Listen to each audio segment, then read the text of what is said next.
My name is Emma Hutchison. I live in Victoria, British Columbia, and I'm 12. My father was murdered when I was 4.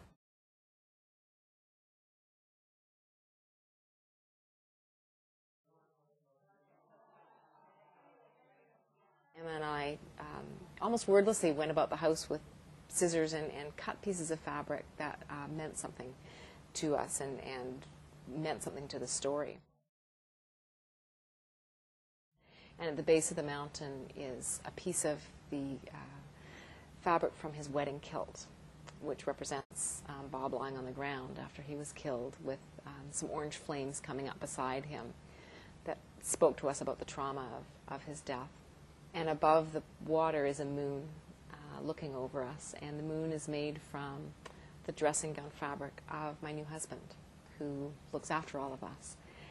And spanning between the mountain and the ocean is some mesh fabric that Emma produced from a Halloween costume, and it stood for the chain link fence of the prison that the young man who killed my husband is incarcerated in. And coming out from behind the chain link fence is a white feather, and the white feather is Ryan, the young man that killed Bob. Well, I think a feather was a very accurate way to represent Ryan. To me, a feather speaks of hope and something that will fly away when he gets out. I think he's got an enormous amount of potential. He has a soul that I've managed to connect with through the whole restorative justice process. I met with Ryan 5 years after Bob was killed when he was finally arrested. I had the opportunity to meet him and speak to him about where we were going to go from here, feeling that the traditional scenario in a courtroom was not going to give me or my family what we needed to move forward in a healthy way.